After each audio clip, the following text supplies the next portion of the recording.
ఇది కేవలం సమాచారంగా మాత్రమే భావించండి. వైద్య నిపుణులను సంప్రదించండి. అంటే ఇండియాలో 100 ఇయర్స్ బతికే వాళ్ళు లేరా అంటే ఉన్నారు. వాళ్ళ సంఖ్య కూడా ఉంది. కానీ మన పాపులేషన్‌తో చూస్తే తక్కువ. అది చాలా తక్కువగా ఉంది. సో, మన ర్యాంకింగ్ కూడా చాలా తక్కువ ఉంది. ఈ 100 ఇయర్స్ బతికే ఆ లిస్ట్ ఆఫ్ కంట్రీస్‌లో చూసుకుంటే. సో, ఇక్కడ కూడా బ్రతికే వాళ్ళు కూడా ఎక్కువ శాతము ట్రైబల్ ఏరియాస్‌లో, రూరల్ ఏరియాస్‌లో, సిటీస్‌లో చాలా తక్కువ ఉన్నారు అనేది ఒక స్టాటిస్టిక్స్ సార్. సో, అది నిజమేనా? Yes. I totally agree with thought. So, మీరు గమనిస్తే ఇప్పుడు మనము ట్రైబల్ ఏరియా అన్నారు, రూరల్ ఏరియాస్ అన్నారు. అక్కడ అర్బనైజేషన్ అంటే ఈ అపార్ట్మెంట్ కల్చర్ గానివ్వండి, ఫాస్ట్ ఫుడ్ కల్చర్ గానివ్వండి తక్కువ. లేవని నేను చాలా తక్కువ. ఇప్పుడు మీరు ఫర్ ఎగ్జాంపుల్ ఎనీ ట్రైబల్ ఏరియాకెళ్లారు. వాళ్ళు తినే ఫుడ్ వర్సస్ సిటీలో ఉండి ఇంత బాగా మంచి సిటీలో ఉండి మనం తినే ఫుడ్ ఎంత తేడా ఉందో మనం చూస్తేనే తెలిసిపోతుంది మనకి. And simple things like pollution levels, air pollution గానివ్వండి, వాటర్ పొల్యూషన్ గానివ్వండి, ఫుడ్‌లో పొల్యూషన్ గానివ్వండి, డెఫినెట్‌గా అక్కడ తక్కువ. అండ్ వాళ్ళు తినే హోల్ ఫుడ్ అంటే ప్రాసెస్ ఫుడ్ ఏమీ లేదు వాళ్ళ దగ్గర. ఏదైతే అవైలబుల్ ఉందో అదే తింటున్నారు. And that is definitely not contaminated and not with any fertilisers. Organic food ఎక్కువ తింటున్నారు. అండ్ పొల్యూషన్ లెవెల్స్ తక్కువగా ఉన్నాయి వీళ్ళల్లో. సో, డెఫినెట్‌గా they will have a healthy life. Of course కొన్ని ట్రీటబుల్ కండిషన్స్‌కి, హెల్త్ ఫెసిలిటీకి దూరంగా ఉంటారు కాబట్టి అక్కడ ఇబ్బంది పడతారు తప్ప, ఓవరాల్‌గా చూసుకుంటే రూరల్ పాపులేషన్స్‌లో గానివ్వండి, ట్రైబల్ పాపులేషన్స్‌లో గానివ్వండి, మనకొచ్చే ఈ లైఫ్ స్టైల్ డిసీజెస్ శాతం తక్కువ.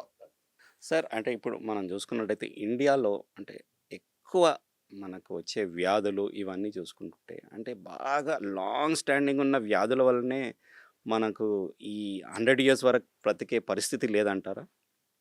సీ అలా అనడం గూడా అంటే నేను డిసగ్రీ గాను మీతో. But at the same time ఇప్పుడు ఇండియాలో మీరు గమనిస్తే గత పాస్ట్ 30-40 ఇయర్స్‌లో మన గ్రోత్ అంటే ఇండస్ట్రియల్ గ్రోత్ గానివ్వండి, ఎకనామిక్ గ్రోత్ గానివ్వండి చాలా బావుంది. కానీ ఈ ర్యాంపెంట్ అర్బనైజేషన్ వల్ల కొన్ని ఇబ్బందులు ఎదుర్కోవాల్సొస్తుంది. సో, ఈ fast life, rampant urbanisation, so దాంతో ఈ ఫాస్ట్ ఫుడ్ ఇవన్నీ ఎక్కేసినాయి మనకి.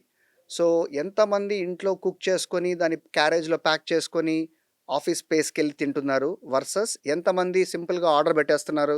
లేదు ఏదైనా చిన్న ప్యాకెట్‌లో వచ్చింది తినేస్తున్నారు. సో, ప్రాసెస్డ్ ఫుడ్ కన్జంప్షన్ ఎక్కువైపోయింది. సో, దీనివల్ల డెఫినెట్‌గా అది ఒకటి కంప్లీట్ న్యూట్రియంట్స్ ఇవ్వదు, హెల్తీ కాదు అండ్ ఎక్సెస్ క్యాలరీస్‌తో నిండి ఉంటుంది. ఈ 3 జాలు మన బాడీలోని మెటబాలిజంని డిస్టర్బ్ చేయడానికి, దాంతో వచ్చే డిసీజెస్‌ని ఫేస్ చేయడానికి. అండ్ ఈ అర్బనైజేషన్ ర్యాంపెంట్ వల్ల పొల్యూషన్. ఇప్పుడు మీరు ఎనీ ఆఫ్ ద సిటీ ఔట్‌స్కర్ట్స్‌కెళ్తే, హైదరాబాద్ సిటీ ఔట్‌స్కర్ట్స్‌కెళ్తే the amount of dust pollution which you see, పెద్ద పెద్ద టవర్స్ కడుతున్నారు, పెద్ద కాలనీస్ కన్‌స్ట్రక్ట్ చేస్తున్నారు. Very good. We are happy about it. Advance అవుతున్నాం మనం కూడా. కానీ దానికి తగ్గట్టు స్ట్రిక్ట్ నార్మ్స్ మెయింటైన్ నార్మ్స్. చేయాలి. ఆ పొల్యూషన్ ఎలా కంట్రోల్ చేయాలి, ఎలా దాన్ని తక్కువ చేయాలి అనే ఆలోచన కూడా మనం పెట్టుకోవాలి. బిల్డింగ్ కట్టడం ఎంత ఇంపార్టెంటో, ఆ బిల్డింగ్ కట్టడం వల్ల వచ్చే ఇబ్బందుల్ని ఎలా మనం కట్టేలు చేయాలి, తగ్గించగలగాలో అవి కూడా చేయాల్సొస్తది. వేరే కంట్రీస్‌లో, డెవలప్డ్ కంట్రీస్‌లో వీటికి లాస్ ఆర్ వెరీ స్ట్రిక్ట్. ఒక కన్‌స్ట్రక్షన్ అవుతూ పక్కన బిల్డింగ్ మీద కొంచెం దుమ్ము పడినా హి can go and put a case on him saying that నీ వల్ల నాకు ఇలా జరిగింది అని చెప్పని. అంత స్ట్రిక్ట్ మెయింటైన్ చేస్తున్నారు. సో, మనకున్న ఒకటి మనము ఈ సౌత్ ఏషియా రీజన్‌కి చెందిన వాళ్ళం మనం. జెనెటికల్లే మనకి షుగరు, బీపీ, లావుగా ఉండడం, ఒబేసిటీ అనేది మన జీన్‌లో ఉంది అది. దానికి తోడు మన rampant urbanization, fast food, fast life అన్నీ కలిపి మనకి క్రానిక్ డిసీజెస్ ఎక్కువ రావడము, దానివల్ల లాంగెవిటీ తగ్గిపోవడము, లైఫ్ స్పాన్ తగ్గిపోవడము జరుగుతుంది. Okay sir. Sir coming to world health day. So, world health day theme ఈసారి together with health stand for science. So, health చాలా అవసరము. హెల్తీగా ఉండడానికి కొద్దిపాటి సైన్స్ అండ్ మెడిసిన్ ఇవన్నీ కూడా లింక్ అయి ఉన్నాయి. యెస్. సో, అంటే సైంటిఫిక్ డెవలప్‌మెంట్స్ వలన మేజర్‌గా మనకు వచ్చిన వ్యాక్సిన్స్ వలన చాలామంది క్యూర్ అయ్యారు, యెస్. బతికి బట్టగట్టారు. COVID is one of the examples win. But అంటే ఈ వీటి వలన కూడా మనకు కొన్ని బ్యాడ్ ఎఫెక్ట్స్ కూడా ఉన్నాయంటారు. సో, ఈ సినారియో ఎట్లా ఎక్స్‌ప్లెయిన్ చేయొచ్చు సార్?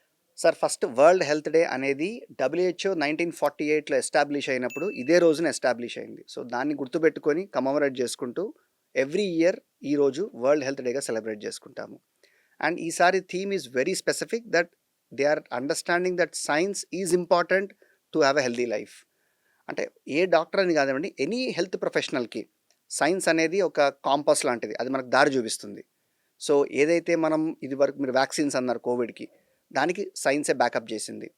అండ్ ఏదైతే మనం ఇన్వెస్టిగేటివ్ టెస్ట్ చేస్తున్నామో ఒక డిసీజ్ని రాకుండా ఉండడానికి, ఆర్ ఎంత త్వరగా వస్తుంది ఆర్ వచ్చిందా లేదా అనే దానికి బ్యాకప్ మళ్ళీ సైన్సే చేసింది. So without science it will be very difficult.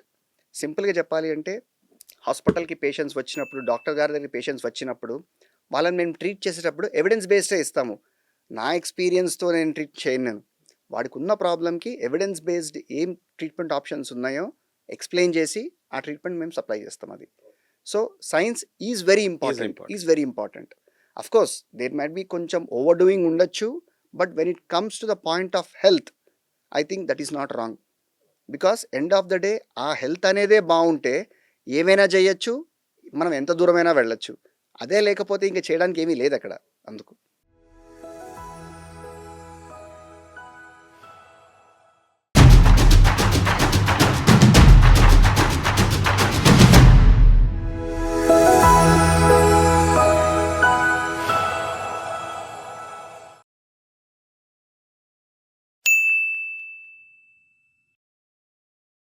Sakshi TV ప్రసారాలను నిలిపివేయటం చట్టరీత్యా నేరం. సాక్షి టీవీ ప్రసారాల కోసం మీ స్థానిక కేబుల్ ఆపరేటర్ను వెంటనే సంప్రదించండి. DTHలో ఇంటర్నెట్లో కూడా సాక్షి టీవీ ప్రసారాలను వీక్షించవచ్చు.